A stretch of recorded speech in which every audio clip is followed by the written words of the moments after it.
Welcome back, everyone, and if you're new, welcome. I'm DarkHour717. Thank you for joining me for this week's weekly news review. This is where we'll go over and cover all the latest news and information from around the Star Citizen universe. Before we get started though, if you enjoy these news updates, do me a favor, hit that like and subscribe button as it really helps with the algorithm to get the video out there to more people. And as we continue to push in our goal to reach 5,000 subscribers, just getting a small fraction of the 89% of viewers who are not subscribed to hit that button, we can reach it in no time. And my personal thanks to all of you that have already subscribed. It's definitely greatly appreciated. And also make sure you stick around to the end of the video to see how you can get entered in for a chance to win an Anvil Legionnaire with LTI. Over this past week, we saw the completion of Invictus 2952, with the finale occurring over Monday and Tuesday. Also, this brought about the closure of the Free Fly event. Now, we are heading down the road to patch 4.0, though there are other things that we'll need to go through before getting there. We still have to finish out patch 3.17.1 and get into patch 3.17.2, where we're going to see the Siege of Orison Ninetales event launched. And this is one of the things I'm most looking forward to. Having had the opportunity to play the tests on PTU, it is an amazing addition to the list of events that is growing. As always, we'll see Alien Week coming down the line, though no official date has been announced as of yet. It typically does follow Invictus within a month, and my guess is we'll see this with patch 3.17.2 as well, if not the very tail end of 3.17.1. Last year this occurred in mid-June, so keep an eye out for this upcoming event that will highlight all the alien manufacturers and their ships. As patch 3.17.1 does continue though, we do see some of the major issues that came in with the launch of Invictus do continue. Many have improved though. Currently, right now, there is still a big concern over the character reset process, and having gone through a number of issues with it myself, it is highly recommended that you don't do a character reset unless you absolutely have no other choice. Things that I and other org members have experienced are extremely lengthy times for the reset to take effect, and then to get in and find out it didn't complete properly, causing you to be able to access the game and log in, but having no assets or inventory once in the game. The only option was then to wait till the 24-hour timer ran down and reset again to either have it fail again or finally correctly reset after waiting several hours to test it. One org member had to wait close to 24 hours before he could even log in to check it, and then still had to do a reset because it had failed. Other issues we're still seeing now that the event is over is numerous friends list issues with it only partially loading or not loading at all. Ability to party up at menus is hit or miss at times, and you may send a request to a friend and they may or may not receive it. We're also seeing incorrect designation of friends, whether they're in-game in menus or another status, and that's not properly showing or not showing at all. And of course, one that has been consistent when you do get a party going, the failure to all get pulled into the game when the leader launches. Once in game though, things have been pretty typical without really any major issues. But we are finding some sales kiosks are broken, and when you want to get items from the refineries, these kiosks are all inoperable, as well as Herson Dynamics kiosk, the Crusader showroom kiosk, which really means the ability to get the A2 in game right now is not possible.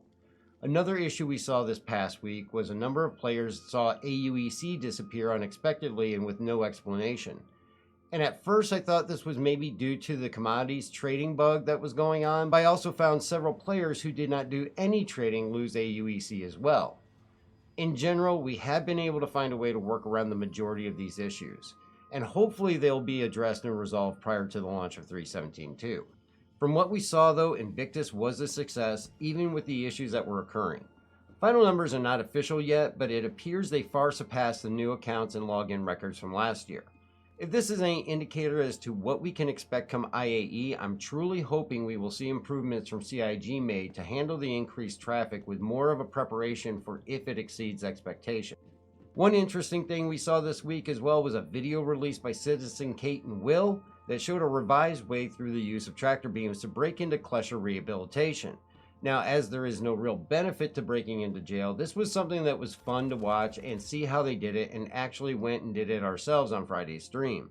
It is a great video and a fun experience. A link to their video is going to be in the description, and I definitely recommend checking it out. I'll post our experience later this week to show how it worked out for us though.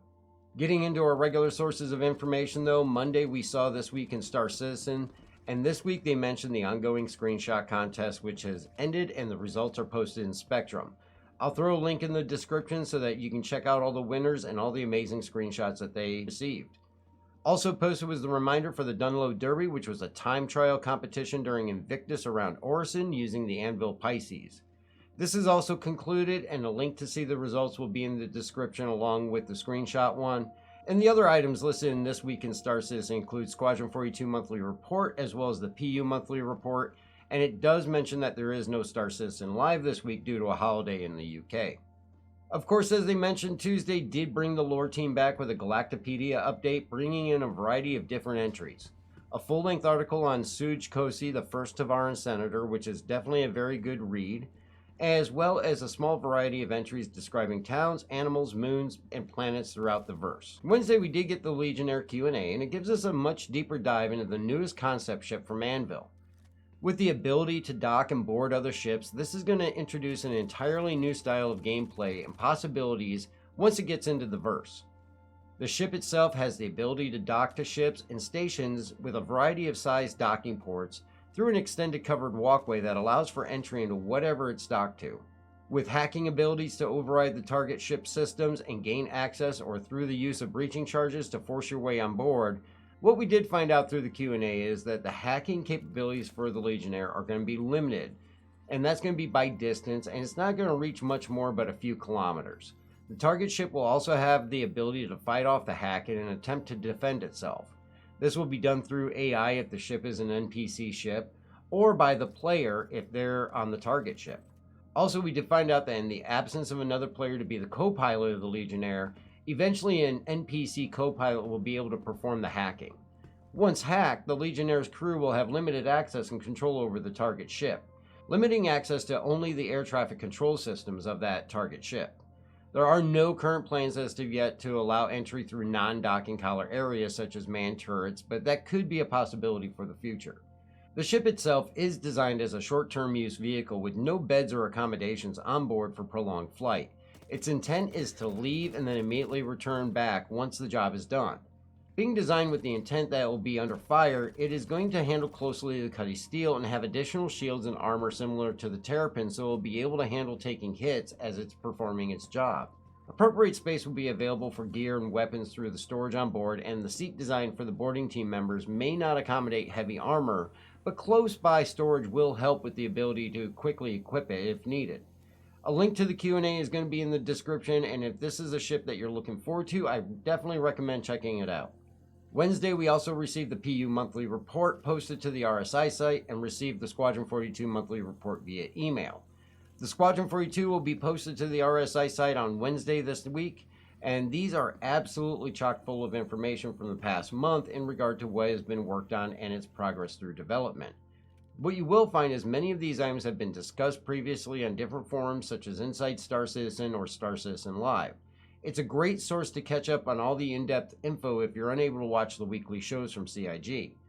These reports are extremely long but offer a great insight knowledge as to where different teams are focusing and what they're working on currently. I'll also include a link to the PU monthly report in the description, and you can check your email for the Squadron 42 update or wait until Wednesday when it's posted on the RSI site.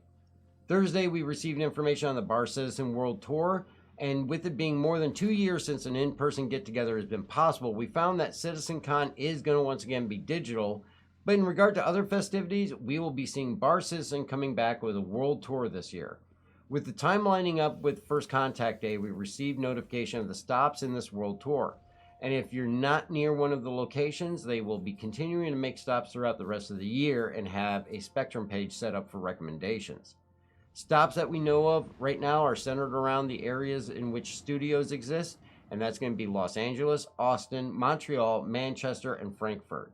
I'll include a link in the description to the announcement for details on each site. Thursday's edition of Inside Star Citizen, we do see Jared graces us with his hot pink safety vest again, and we see illicit delivery. This delves into the 3.17.2 patch and the inclusion of a new expansion in the delivery mission loop. Currently only set up for legal missions, this will add a set of illegal delivery missions. These will be similar to the already existing missions, but will require rep building through another contact and increase your favor with Redwind. This will add new risks and dangerous locations that may increase your chances to run into possible adversaries or dangerous players. Also, this will increase the risk of being interdicted and ending up in Klesher or forcing you to fight your way out, gaining a crime stat in the process. These will include deliverables of different sizes from small parcels to the delivery of crates and increased earnings as you increase your rep. This is the beginning of more gameplay loops to cater to those who prefer the illegal side of gameplay. After this, we did find out an update on the combat service beacons in Beacon of Combat. The service beacons allow mission creation, and while they like the system, CIG admits they do not like how it's currently working. With the new system, there's going to be 10 levels of beacons. When accepted, you'll be able to see the difficulty level based on your reputation that you've earned with the contact sending the request, ranging from simple single ship protection to level 10 that will involve more complex and dangerous targets, including the possibility of even an Idris interaction. These, of course, are going to be coming in with 3.17.2 alongside the illicit delivery missions, and I'm actually very excited for both of these as it further extends and increases the available options for gameplay, and we'll definitely be checking these all out on release through the stream as well as an updated content video here on YouTube. That, of course, concludes the episode of Inside Star Citizen as Jared gets cut off on his argument about the UK floor numbering system for their buildings, but only to get brought back in a Ferris Bueller style clip at the end. A link's going to be in the description below to check out the full episode, and I definitely recommend doing so as there was a lot of good information there. As mentioned, we did not see a Star Citizen live due to the holiday, and that pretty much concluded the week's new information. So what did you think? What are the things that you're really looking forward to with patch 3.17.2? Is it going to be Alien Week, the Siege of Orison, new illicit deliveries, or maybe even the new combat service beacons? Let me know, leave a comment. I'm definitely interested in getting everyone's thoughts and opinions. But don't forget to get your entries in this month's giveaway, which is the Anvil Legionnaire with LTI. All you have to do is subscribe here, leave a comment on any video to automatically be entered. And you can also double your chances by heading over to Twitch and following over there for a second entry. And I'd like to congratulate Zach, who is the winner of the Misk Expanse with LTI and the Stardust Paint from the month of May. The winner of the Anvil will actually be drawn on July 1st, so keep an eye out for that and get those entries in. You can also catch the stream over there on Twitch every Wednesday, Friday, and Sunday night at 7 p.m. Eastern Time. And keep an eye out here on YouTube as I'll be announcing the winners of our community screenshot contest here through a video that will be released before the end of the weekend. And I want to thank all the subscribers that sent entries in as they were all amazing, so keep an eye out for that video. If you do want to help support the channel, make sure to hit that like and subscribe button, but also check out the Patreon or the merch store as all these go towards providing for our giveaways back to the community. I want to say thank you again to everybody who watched and thank you for all the support. Please be safe out there and we will catch you next time.